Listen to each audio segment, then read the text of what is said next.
नमस्कार। जगतगुरु भगवान श्री कृष्ण जी के चरणों में कृतज्ञता पूर्वक वंदन करता हूँ। सनातन संस्था एवं हिंदू जनजागृति समिति की ओर से धर्म संवाद के इस विशेष कार्यक्रम में मैं कार्तिक सालुंके आप सभी का हार्दिक स्वागत करता हूँ। बंधुओं, पिछले कुछ दिनों से हमने धर्म संवाद के इस कार्यक्रम में धर्म विज्ञान यह मालिका प्रारंभ की है। इसमें हमने कल भारत में खगोल विज्ञान का शास्त्र क्या है, खगोल विज्ञान कितना प्रगत अवस्था में हमारे भारत में था, यह हमने समझ कर लिया।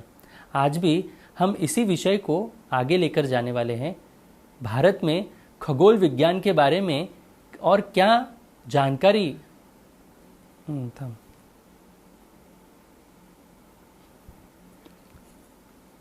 प्राचीन खगोल विज्ञान के बारे में भारत का योगदान किस प्रकार से था, इसके बारे में आज हम समझ कर लेने वाले हैं। हमारे साथ हिंदू जनजागृति समिति के राष्ट्रीय मार्गदर्शक सद्गुरु डॉक्टर चारुदत्त पिंगले जी उपस्थित हैं। नमस्कार सद्गुरु डॉक्टर पिंगले जी। नमस्कार कार्तिक जी। सद्गुरु डॉक्टर पिंगले जी, हिंदू धर्म में 7 ऋषियों के संदर्भ में जानकारी होती है। यहाँ पर ऐसे बताया जाता है कि सप्तऋषि या तारामंडल क्या है, इसके बारे में बताया गया है। तो भारत की प्राचीन परंपरा में विवाह के बाद पति पत्नी को इन सप्तर्षि तारामंडल में वशिष्ठ और अरुंधति के दर्शन करने हेतु कहा जाता है। तो ऐसा क्यों कहा गया है, इसके बारे में आप हमारे दर्शकों को बताएं। सप्तर्षि तारामंडल के बारे में एक बहुत महत्व का प्रश्न आपने पूछा कार्तिक जी। ये जो सप्तर्षि तारामंडल जो है वो पृथ्वी का जो उत्तरी गोलार्ध है, यानी नॉर्दर्न हेमिस्फीयर हम जिसको कहते हैं, उसमें आकाश में रात्रि में दिखने वाला एक तारा का समूह है। इसे फाल्गुन चैत महीने से श्रावण भाद्रपद महीने तक के आकाश में 7 तारों के समूह में हम देख सकते हैं। इसमें जो 4 तारे होते हैं वो चौकोर यानी एक स्क्वायर के आकार के होते हैं अप्रॉक्सीमेटली, और उसमें के अन्य जो 3 तारे होते हैं वो 3 तिरकी रेखा एक पूंछ के जैसे वो दिखते हैं। इन तारों के नाम प्राचीन काल के 7 ऋषियों के नाम पर रखे हैं। ये क्रमशः क्रतु, पुलह, पुलस्त्य, अत्रि, अंगिरस, वशिष्ठ तथा मरीचि, इन 7 ऋषियों के नाम में ये 7 तारे हैं। अब सप्तऋषि मंडल, ये जो ध्रुव तारा है वो ध्रुव तारा के चारों ओर 24 घंटे में एक चक्कर पूरा करता है। इस मंडल के जो प्रथम 2 तारे हैं वो सदैव ध्रुव तारे के सीधे ही दिशा में दिखाई देते हैं। प्राचीन समय में जब दिशा का ज्ञान करने का कोई बाह्य उपकरण या बाह्य यंत्र उपलब्ध नहीं था, तो प्राचीन परंपरा में ध्रुव तारा की सहायता से ही सप्तर्षि के भ्रमण के दिशा से ही दिशा का ज्ञान किया जाता था। धार्मिक ग्रंथों के जो सप्तर्षि मंडल है तो उसका क्या उल्लेख है, क्या महत्व है, तो हिंदू धर्म में जो विष्णु पुराण है उसके अनुसार कृतक त्रैलोक्य यानी भू, भुव और स्वः, ये जो 3 लोक है, ये 3 लोगों को मिलाकर ये कृतक त्रैलोक्य यानी त्रिलोक उसे कहलाते हैं। सप्तर्षि मंडल शनि मंडल से 1 लाख योजन ऊपर का मंडल है। अब ये सप्तर्षि मंडल में वशिष्ठ और अरुंधति जो तारा है उनका महत्व क्या है और ये 2 तारों के दर्शन का महत्व क्या है, उस संदर्भ में भी अभी हम जान लेंगे। ये जो वशिष्ठ अरुंधति का नाम सदा हमारे परंपरा में आदर से ही लिया जाता है। अरुंधति ये अत्यंत पतिव्रता स्त्री थी और सन नारियों में इसने स्थान प्राप्त किया है। सप्तर्षि तारामंडल के जो अन्य ऋषि है, तो अन्य ऋषियों के साथ अरुंधति यह एकमात्र स्त्री और पत्नी है जो वशिष्ठ के साथ यानी जो वो सदैव पति के साथ रहती है, और यह गौरव केवल अरुंधति को ही प्राप्त हुआ है। पाश्चात्य वैज्ञानिकों ने ध्रुव तारे से कुछ नीचे उत्तर की दिशा में प्रज्वलित करते हुए इस तारामंडल का नाम द ग्रेट बियर ऐसे रखा था। और सर्वोच्च स्थान पर स्थित जो ध्रुव तारा है, उस ध्रुव तारे को वो पोलर बेयर ऐसे संबोधित करते हैं। तो पुराणों में वर्णित है कि वशिष्ठ ऋषि की जो पत्नी है शतरूपा के वीर नामक पुत्र जो था, वो पुत्र का विवाह कर्दम प्रजापति की जो पुत्री थी काम्या से हुआ था और विवाह के पश्चात उन्हें प्रियव्रत तथा उत्तानपाद ऐसे 2 पुत्र हुए थे। अब उत्तानपाद को अत्रि ऋषि ने गोद लिया था और अत्रि ऋषि ने उत्तानपाद का ही नाम ध्रुव रखा था। अब वशिष्ठ तारे को अंग्रेजी में वे माइजर ऐसे संबोधन करते हैं। यह अरबी भाषा के मीज़र इस शब्द से वो अंग्रेजी में आया है। और अरुंधति जो तारा है उसको अंग्रेज एल्कोर ऐसे संबोधित करते हैं। यह अंग्रेजी जो शब्द है यह अरबी के अल खव्वार इस शब्द से अंग्रेजी में आया है। तो वशिष्ठ और अरुंधति को मिलाकर जो 6 तारे हैं वे एक दूसरे से गुरुत्वाकर्षण से बंधे हुए हैं और ये सब तारे पृथ्वी से लगभग 81 प्रकाश वर्ष दूर पर हैं। वशिष्ठ का तारामंडल और अरुंधति का द्वितारा ये दोनों एक दूसरे से अनुमानित 1.1 प्रकाश वर्ष की दूरी पर हैं, फिर भी वे एक ही नज़र आते हैं। दूरबीन से अगर इन्हें देखा जाता है तो यह जो दोनों तारे हैं वो ऐसे एक दूसरे की परिक्रमा कर रहे ऐसे दिखते हैं और यह 200 वर्ष में एक परिक्रमा पूर्ण कर लेते हैं। हालांकि कुछ खगोल शास्त्रियों के अनुसार इन्हें परिक्रमा करने के लिए हजारों साल लगते हैं ऐसे भी बताया है।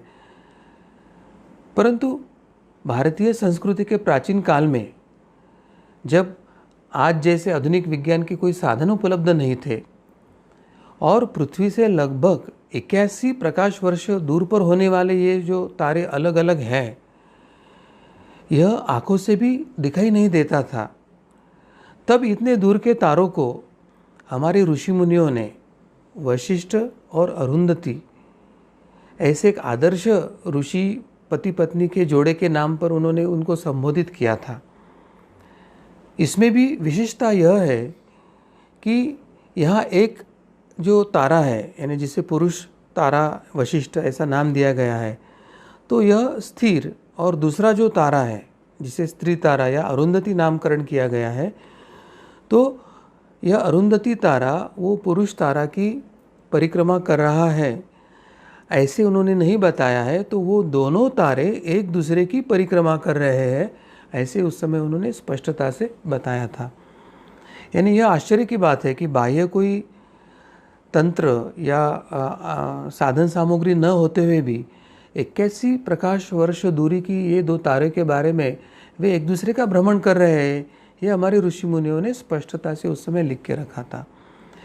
और ये दोनों एक दूसरे का भ्रमण कर रहे हैं, इसका मतलब वे दोनों एक दूसरे के प्रति सम्मान, एक दूसरे के प्रति आदर या प्रेम दर्शाते हैं ऐसे वो सांकेतिक दृष्टि से उन्होंने कहा था। और इसी कारण प्राचीन काल से जब भारतीय परंपरा में ये जो हमारा विवाह संस्कार था, तो विवाह जब होता था तो ये जो 2 तारे हैं वशिष्ठ और अरुंधति, इनको विवाह का प्रतीक माना जाता था।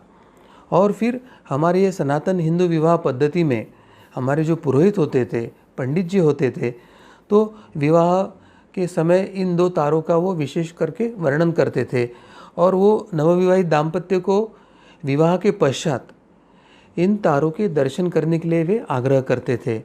और उससे यह शिक्षा देने का उनका प्रयास होता था कि जैसे वशिष्ठ और अरुंधति वो दोनों हजारों वर्षों से एक साथ है और वो एक दूसरे का सम्मान करते, एक दूसरे की परिक्रमा करते हैं, तो उसी तरह से आपका भी ये दाम्पत्य जीवन जो है वो प्रेम भरा, एक दूसरे का सम्मान करने वाला, सुख समृद्धि वाला हो। इस प्रकार की एक धर्म शिक्षा भी इन 2 तारों के दर्शन के माध्यम से वे अंकित करने का प्रयास करते थे।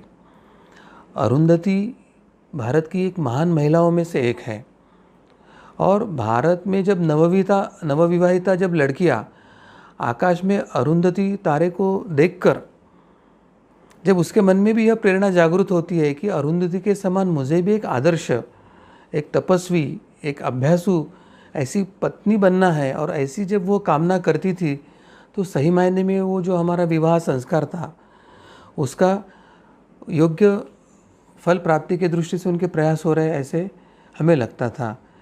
परंतु आचार्य सुश्रुत जी ने एक बात इसमें कह के रखी थी कि जिनकी मृत्यु समीप आ रही है वह लोग इस तारे को ना देखे, ऐसा एक उन्होंने पथ्य उस समय बता के रखा था। अब अरुंधति और वशिष्ठ ऋषि का जीवन कैसे था, ये तारों को उनका नाम क्यों दिया गया, तो यह भी हम संक्षेप में जानकर लेंगे। तो मूलतः यह जो अरुंधति है यह कर्दम ऋषि और देवहूति की 9 कन्याओं में से यह 8वीं कन्या थी। अरुंधति का जो विवाह है वह महर्षि वशिष्ठ के साथ हुआ था। अब मेधा तिथि के यज्ञ कुंड से उत्पन्न होने के कारण अरुंधति को मेधा तिथि की कन्या भी कहा जाता था। अब चंद्रभागा नदी के तट पर मेधा तिथि का आश्रम था, वही उसका लालन पालन हुआ था, और केवल 5 वर्ष की ही अवस्था में उन्होंने अपने सद्गुणों के कारण संपूर्ण संसार को प्रकाशित किया था। एक बार अरुंधति अपने पिता के साथ खेल रही थी, तभी वहाँ ब्रह्मा जी आए थे। पिता और पुत्री वो दोनों ने ब्रह्मा जी के चरणों में मस्तक झुकाकर उन्हें प्रणाम किया। उन्होंने अरुंधति के पिता को अरुंधति को शिक्षित करने की बात कही। मेधातिथि अरुंधति को लेकर सूर्यलोक में सावित्री देवी के पास गए थे। वहाँ प्रतिदिन सावित्री, गायत्री, सरस्वती और द्रुपद ये एकत्रित होकर वहाँ धर्म चर्चा किया करते थे। मेधातिथि ने अपनी कन्या को पूर्ण शिक्षा के लिए सावित्री को सौंप दिया था। अरुंधति ने सावित्री के पास 7 वर्षों में अपनी संपूर्ण शिक्षा ग्रहण की थी। उसके उपरांत उनका विवाह महर्षि वशिष्ठ के साथ हुआ था। अब वशिष्ठ जी ने हिमालय की तलहटी में अपना एक आश्रम बनाया और उन्होंने वहाँ एक लंबे समय तक तपस्या किया था। अरुंधति का इतना प्रभाव था कि एक बार जब त्रिदेव जिज्ञासा का समाधान करने उनके पास आए तो उस समय अरुंधति जल लाने के लिए जा रही थी। तो त्रिदेव ने कहा कि हम आपका घड़ा अपने प्रभाव से भर देंगे। और जब ये त्रिदेव ने अरुंधति का घड़ा अपने प्रभाव से भरने का प्रयास किया तो उन्होंने इतनी कोशिश करने के बाद भी वह घड़ा 1/4 ही भर पाए। अब ये जो खाली घड़ा था तो अरुंधति ने अपने सती धर्म के प्रभाव से उर्वरित घड़े में पानी भर दिया, और उसके इस कृत्य से ही देवताओं को अपने प्रश्न का उत्तर भी मिल गया। वो तीनों अरुंधति के सामने नतमस्तक हुए और वापस लौट गए। और यह भी माना जाता है कि उस समय अरुंधति गुरुकुल का भी संचालन करती थी और शिष्यों को उस समय मार्गदर्शन भी करती थी। अब हमें यह समझ के लेना होगा कि अरुंधति कितनी ज्ञानी थी और वो कितनी महान तपस्वी थी। तो एक बार क्या हुआ कि ये जो सप्तर्षि है वे अपना अपना क्षेत्र छोड़कर हिमालय पर्वत पर 12 वर्ष की तपस्या करने के लिए चले गए। अब इससे क्या हुआ कि अरुंधति उस जंगल में बने आश्रम में अकेली ही रह गई थी और ये सप्तर्षि अरुंधति को अकेले छोड़कर ही हिमालय में तपस्या के लिए निकल गए। अब उस समय क्या हुआ कि आसपास के परिसर में भयंकर अकाल पड़ा और यह अकाल करीब करीब 12 वर्ष तक निरंतर चलता रहा। अब अरुंधति का क्या संकट आया कि अरुंधति के लिए अपने आश्रम में खाने पीने के लिए कुछ भी नहीं था, और इस कठिन समय में अब क्या करे, ऐसा जब प्रश्न उसके मन में निर्माण हुआ तो उस समय उसने भूखे रहकर भगवान शिव की तपस्या अपने आश्रम में प्रारंभ कर दी। अब उसकी इस तपस्या को देखकर साक्षात भगवान शिव जी के मन में आया कि चलो इसकी परीक्षा ले लेते हैं, ये कैसी तपस्वी है और वे एक बूढ़े ब्राह्मण का वेश धारण करके अरुंधति के आश्रम में आ गए। और आश्रम में आकर भगवान शिव जी अरुंधति को कहते कि हे माते, मुझे भूख लगी है, मुझे कुछ खाने को दो। तो अरुंधति कहती कि हे ब्राह्मण देव, घर में तो खाने के लिए कुछ नहीं है, बस थोड़े से बद्री के ये बीज है, तो आप इन्हें खा लीजिए। तो भगवान शिव ने कहा कि क्या तुम इन बीजों को मेरे लिए आप पका कर दे सकते हो? तो अरुंधति ने हाँ कहा और वो अग्नि पर बीजों को पकाने लगी। अब बीजों को पकाते हुए उस समय ब्राह्मण रूपी शिवजी ने अरुंधति के साथ चर्चा शुरू किया और उन्होंने अरुंधति को कुछ प्रश्न शुरू करके धर्म कर्म की बातें शुरू कर दिया। और फिर ये जो चर्चा कहाँ तक चली, तो अरुंधति 12 वर्ष तक भगवान शिवजी के साथ धर्म की व्याख्या और चर्चा करते रही। प्रभु की माया देखो कि प्रभु की माया चलते चलते समय कब और कैसे बीता किसी को ही पता नहीं चला। और 12 साल के बाद अकाल भी समाप्त हो गया। 12 वर्ष के बाद सप्तर्षि भी हिमालय से अपनी तपस्या करके लौट आए। और उस समय भगवान शिव अरुंधति की तपस्या से प्रसन्न हुए और उन्होंने सभी ऋषियों को कहा कि आप अपना आश्रम छोड़कर हिमालय में 12 वर्ष के लिए तपस्या के लिए गए थे, परंतु वहाँ जाकर आपकी जितनी तपस्या हुई उससे कई अधिक गुना तपस्या अरुंधति की इस आश्रम में रहकर हो गई। मित्रों, जानते हो कि अरुंधति ने उस धर्म चर्चा के समय भगवान शिव को निरंतर 12 वर्ष तक धर्म की शिक्षा दी थी। धर्म की चर्चा करते करते धर्म की शिक्षा और धर्म का ज्ञान प्रदान किया था। और वर्तमान में आज भारत के जो वामपंथी है, वो जो फेमिनिज्म का एक नया अभियान भारत में चला रहे हैं, वे हम पर आरोप लगाते हैं कि हिंदू धर्म में महिलाओं से भेदभाव किया जाता है। और यह भेदभाव किया जाता है ऐसा आरोप गढ़कर झूठी बातों का प्रचार करने में लगे और हिंदू धर्म का एक हनन करने का प्रयास चल रहा है। तो मूलतः हमारे परंपरा में अत्यंत ज्ञानी, अत्यंत तपस्वी और अत्यंत महर्षि सप्तर्षि के समतुल्य ऋषि कन्याएं हुई थी और जिनका गौरव साक्षात भगवान ने ही आशीर्वाद देकर किया था। तो यह जो सच्चा हमारा धार्मिक इतिहास है या हमारी सच्चा धार्मिक परंपरा और उसकी वैज्ञानिकता है, यह सबको अभी समाज के सामने लाने की अत्यंत आवश्यकता है। और इसलिए कार्तिक जी, मुझे लगता है कि हम सबको मिलकर यह ज्ञान को भारत में स्थापित करना, विश्व में स्थापित करने का एक अभियान चलाने की आवश्यकता है। सदगुरु डॉक्टर पिंगले जी, आपने जो अभी हमें यहाँ पर जानकारी दी, तो वशिष्ठ और अरुंधति के बारे में आपने हमें यहाँ बताया, तो एक बात तो एक ध्यान में आई कि उनका तपोबल कितना था और उसके कारण ही आज यदि नवविवाहित दाम्पत्य अगर उनके दर्शन करते हैं तो उन्हें भी उसका लाभ होता है। यह आपके मार्गदर्शन से हमें ध्यान में आया। मेरा अगला प्रश्न आपसे ये है कि भारत का खगोल विज्ञान के क्षेत्र में क्या योगदान रहा है, इसके बारे में आप हमें बताएं। और भारत में ऐसे कौन कौन से खगोल शास्त्री हुए हैं, इसके संदर्भ में भी आप हमें जानकारी दीजिए। कार्तिक जी, खगोल विज्ञान के क्षेत्र में अनादिकाल से भारत का एक बड़ा योगदान रहा है।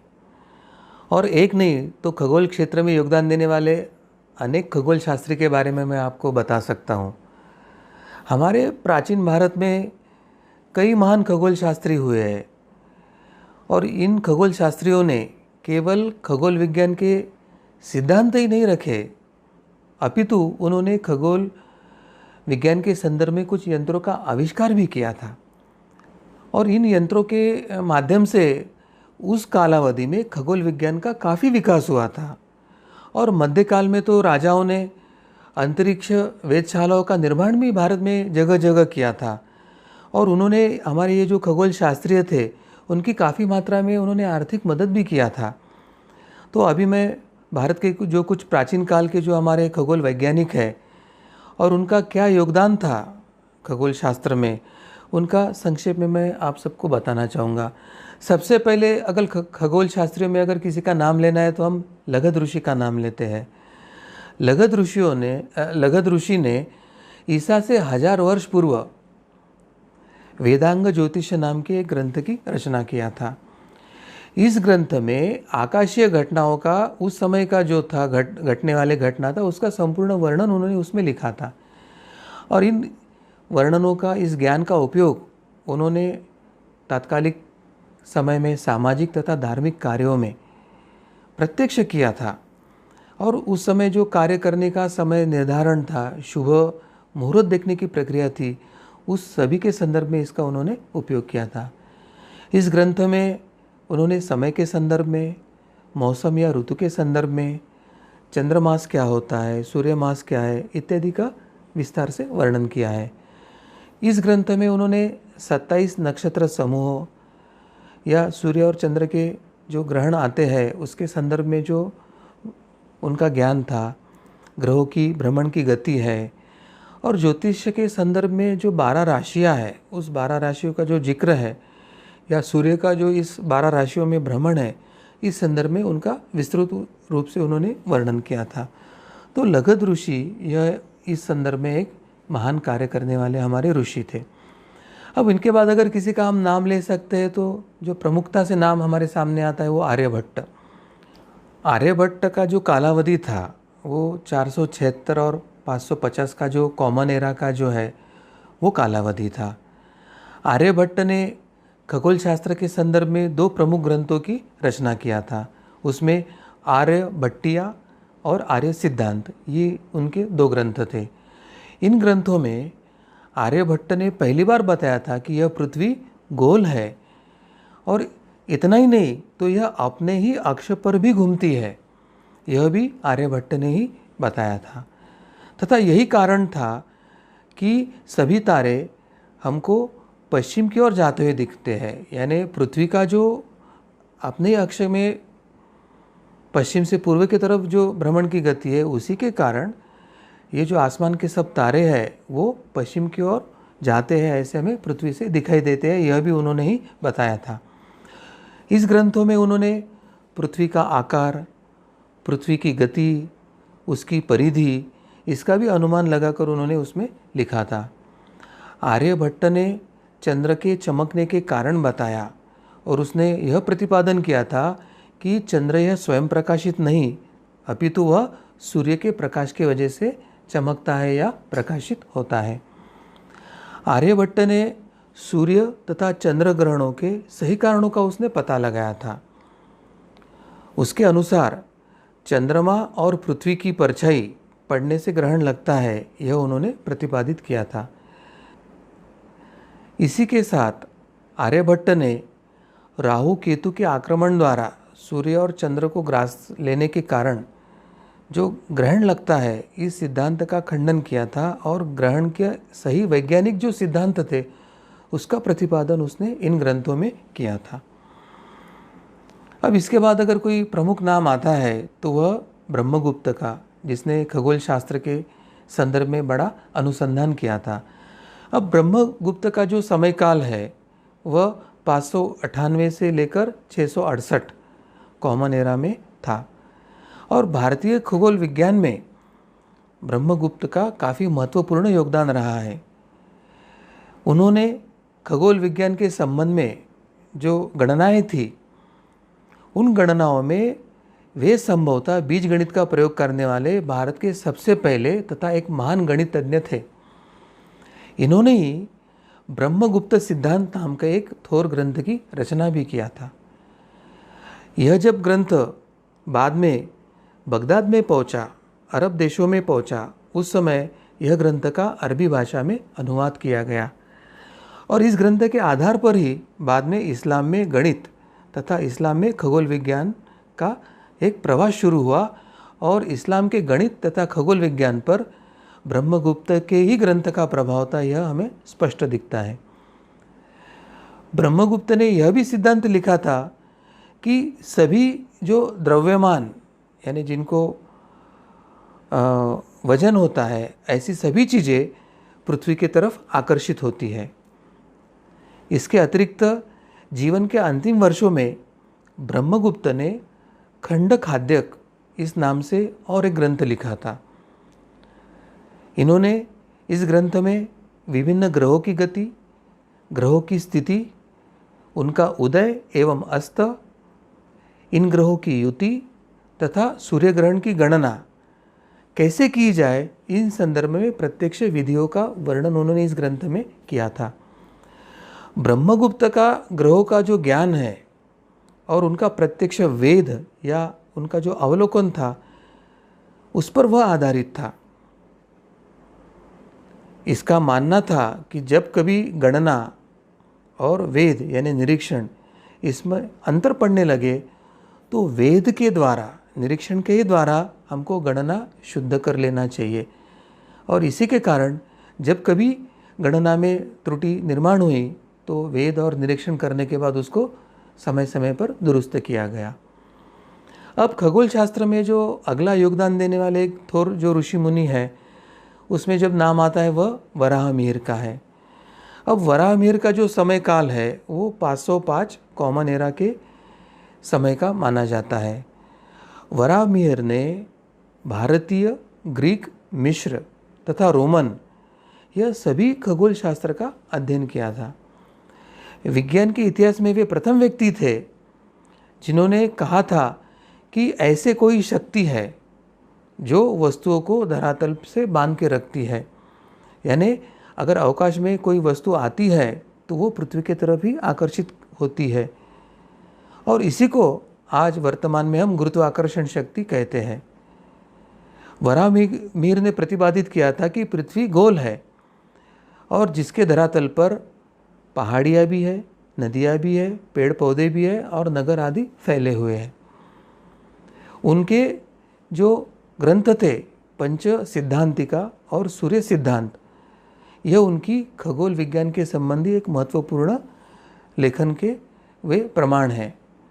और इसके अतिरिक्त वराहमिहिर ने बाद में बृहत संहिता और बृहत जातक इस नाम से भी पुस्तकें लिखकर ज्योतिष्य गणना के संदर्भ में कुछ ज्ञान समाज के सामने रखा था। अब खगोल शास्त्र में अगला कौन से ऋषि का नाम आ सकता है, तो वह है भास्कर। भास्कर यह दो थे, इसलिए यह जो भास्कर थे उनको हम प्रथम भास्कर कहते हैं। इनका जो समय काल था वो 629 कॉमन एरा का था। भास्कर जी ने 3 ग्रंथों का लेखन किया था, महाभास्करीय, लघु भास्करीय तथा आर्यभट्टीय भाष्य। इन ग्रंथों में उन्होंने खगोल विज्ञान के कई सिद्धांतों का वर्णन किया है।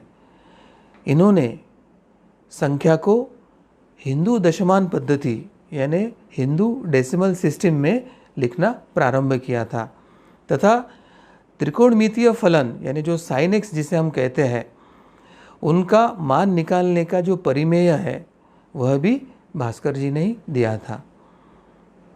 अब अगला जो एक कुछ छोटा योगदान के लिए हमारे सामने जो नाम आता है वह लल्ला। लल्ला नामक यह जो हमारे ऋषि थे, खगोल वैज्ञानिक थे, वे 8वीं सदी के कालावधि में थे। इनका जो प्रमुख ग्रंथ शिष्य अधिनी रद्धा, इस ग्रंथ में उन्होंने आर्यभट्ट के कई सिद्धांतों के ऊपर भाष्य किया है और कई सिद्धांतों में अधिक सुधार भी किया है। अब जो अगला नाम आता है इस श्रृंखला में, उसमें भास्कर द्वितीय, हमने पहले भास्कर प्रथम देखे थे, तो भास्कर द्वितीय ये जो हमारे खगोल शास्त्री थे, उन्होंने 1114 ईस्वी इस कालावधि में उनका कार्यकाल था और उस समय उन्होंने उज्जैन में जो वेधशाला थी उसके वे प्रमुख आचार्य भी थे। भास्कर द्वितीय गणित के प्रकांड पंडित थे। इन्होंने सिद्धांत शिरोमणि एवं कर्ण कुतूहल इन 2 नाम के महत्वपूर्ण ग्रंथों की रचना किया था और खगोलविद के रूप में भास्कराचार्य ने अपनी तात्कालिक गति की अवधारणा के लिए वे उस समय माने जाते थे। इस खगोल वैज्ञानिकों को ग्रहों की गति का सही ज्ञान प्राप्त करने के लिए मदद मिली थी। उन्होंने 17वीं शताब्दी में जन्मे जो आइजैक न्यूटन ने जो गुरुत्वाकर्षण का सिद्धांत बताया था, तो उनसे लगभग 500 वर्ष पूर्व उन्होंने इस सिद्धांत को अपने ग्रंथों में प्रतिपादित किया था। इसके अलावा भारत में अन्य कई और खगोल शास्त्री हुए जिन्होंने समय समय पर अपने अपने क्षेत्र में खगोल शास्त्र में अपना योगदान दिया था, अभूतपूर्व भी योगदान दिया था। और इनमें कुछ लोगों ने कुछ नए ग्रंथों की भी रचना किया था। इसमें कुछ महत्वपूर्ण नाम ऐसे हैं जैसे श्रीपति है, महेंद्र सूरी है, नीलकंठ सोमयाजी, ऐसे कुछ नाम इसमें हमें मिलते हैं। तो कार्तिक जी, ये सबसे महत्व की बात है कि अगर हम खगोल शास्त्र के संदर्भ में हमारी प्राचीन परंपरा में जाते हैं तो अपवादात्मक कोई एक नाम मिलता ऐसा नहीं है। तो हमारे पास इसमें अनुसंधान करने वाले, इसमें ग्रंथ लिखकर योगदान देने वाले, नए नए सिद्धांत रखने वाले, नए नए यंत्र या वेधशालाओं के निर्माण करने की प्रक्रिया करने वाले अनेक खगोल शास्त्रियों की श्रृंखला हमारे पास है। और वर्तमान जो विश्व का खगोल शास्त्र है, उस खगोल शास्त्र का पूर्णता जो बेस है वो भारतीय परंपरा के खगोल शास्त्र और ज्योतिषी गणित का ही है।